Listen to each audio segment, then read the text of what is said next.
So, ladies and gentlemen, the $1 million question is this: what is the most successful movie ever produced by the former Yugoslavia?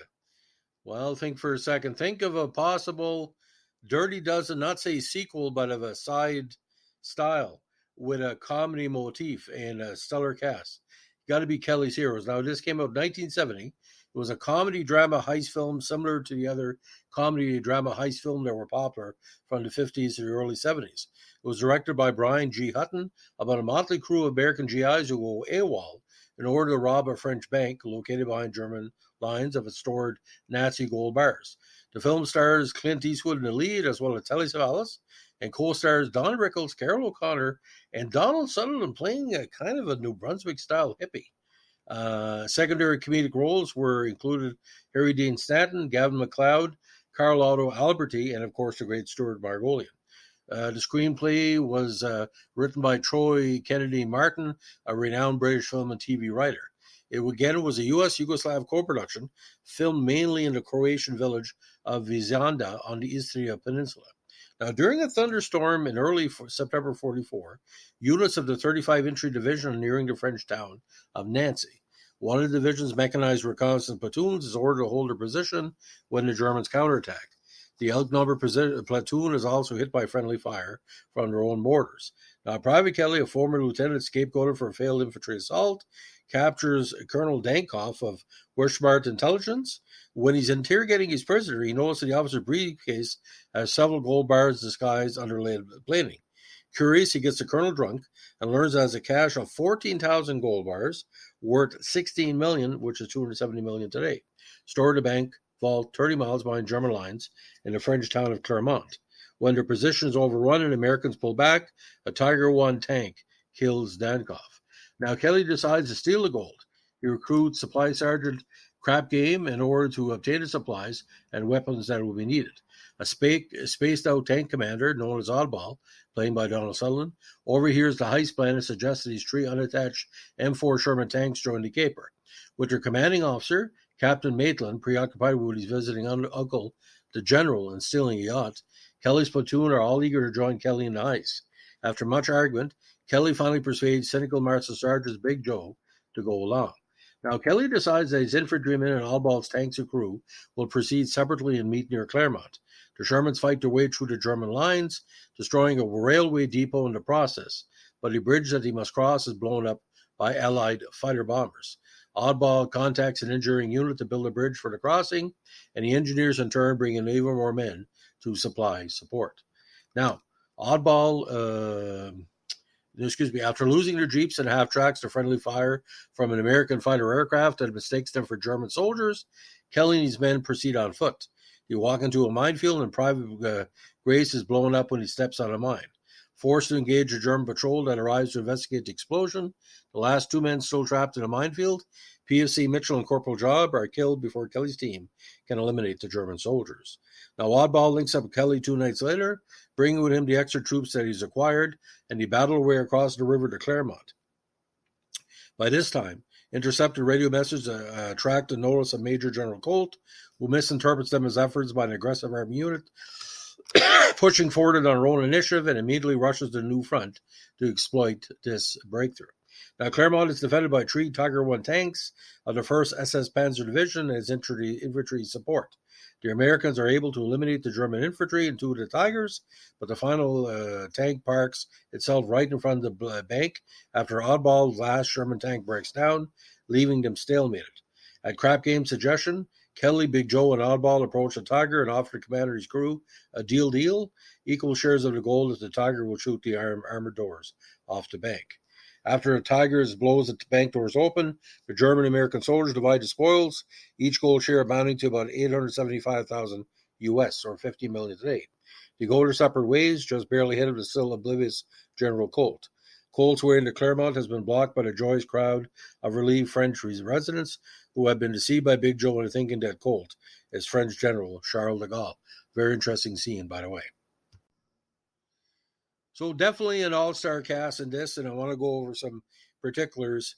It was, again, the director was Brian Hutton, cinematography by Gabriel Figueroa, edited by John Gypsum, and of course music by Leo Schifrin, very up-tempo music.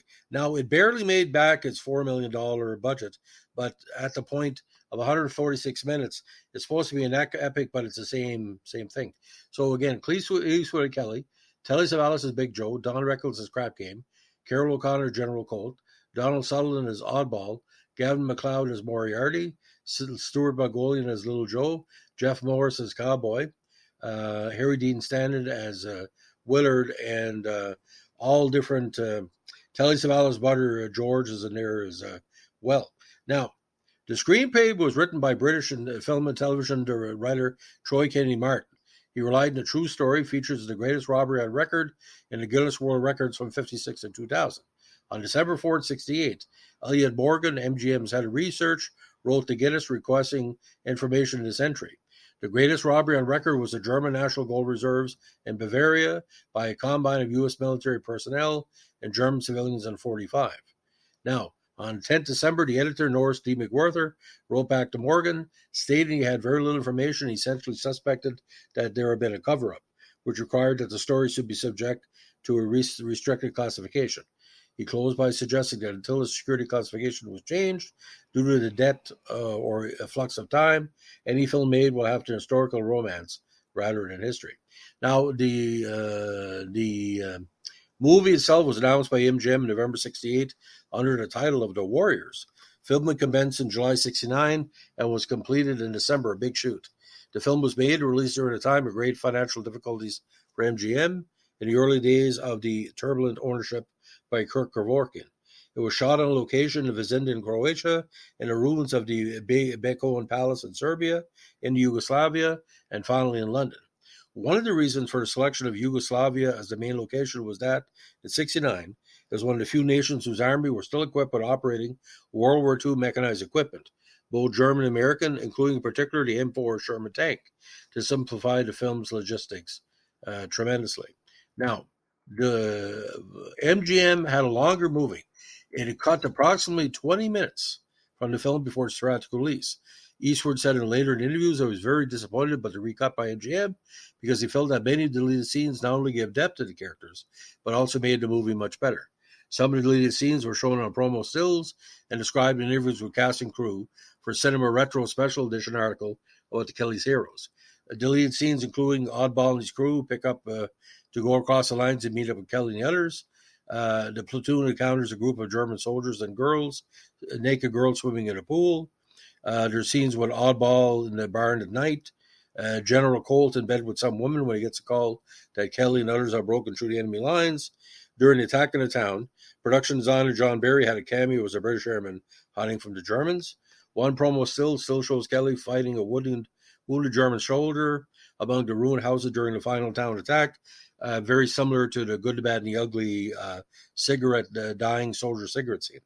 Now, Kelly, Oddball, and Big Joe discuss tactics while standing on an abandoned Tiger tank before the scene in which they negotiate with the German tank commander.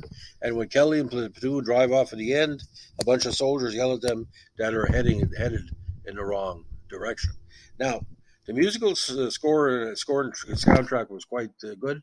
Leo Schifrin, and the soundtrack was released by MGM in 1970. The president of MGM Records, Mike Curb, wrote 2 songs for the film, with his group, the Mike Curb Congregation, performing on a number of the songs, including the end song. Now, the soundtrack released on LP and later on CD. Now, the Mike Curb Congregation recording Burning Bridges reached 34 in the Billboard Hot 100 singles charts, but did much better in South Africa, when it was #1 song in the charts for 5 weeks, ending in November 70, and in New Zealand, where they spent 2 weeks at #1 in March 71. It also had a 2-week stay at #1 in Australia, and in Canada, the song reached number 23 in March of 71. Now, the performances themselves weren't too bad, but to see Clint Eastwood and Donald Sutherland in the movie together, I would have liked to seen it better in a Western. But now, he also wrote the song called All for the Love of Sunshine for the film, with the Mike Curb Congregation providing background on a recording by Hank Williams Jr. Now, a song eventually became the first #1 country hit for Williams. All for the Love of Sunshine. Now, The film received mostly positive reviews. It was also voted number 34 in Channel 4's 100 Greatest War Films of All Time. Again, the film earned $5.2 million in U.S. rentals. Rotten Tomatoes gives the movie an approval rating of 78 based on 23 reviews, with an average rating of 6.83 out of 10. The website's critical consensus reads, Kelly's Hero subverts its World War II setting with pointed satirical commentary on modern military efforts, offering an entertainment hybrid of ice caper and battlefield action. Now, the most interesting review was Gene Siskel of the Tribune, Chicago. He gave the film 2.5 stars out of 4 and wrote, the bombing becomes tedious. One quickly realizes any time a large object is brought into focus, it will soon be incinerated. With only one dramatic problem, getting the gold, it's hard to imagine how the producers and directors could let the film run nearly 2.5 hours, and again, almost 3 hours. Some people found the movie a little bit shrill. I didn't find it just it's a 4-hour afternoon with commercials. Now, Kelly's Heroes was eventually released on DVD in August of 2000, and it was re-released in 2010, this time as a Blu-ray. And it was a part of a 2-disc set, settled also with Eastwood's 1968 World War II feature film, Where Eagles Dare. And of course, this Eastwood's production company had very little to do with this. Now, a lot of people thought the music would get a nomination, but it never panned out. And the thing is, the Mad Magazine style cover didn't really. There's nothing really very funny about war in this movie. Just the fact the Donald Sutherland character, my God, over the top, ladies and gentlemen, like a hippie meets like a New Brunswick stone bartender or something. So again, if you're a Clint Eastwood fan and Telly Savalas and Donald Sutherland and Carol O'Connor, you're having a whole bunch of these key, some method actors, some otherwise, in the same movie.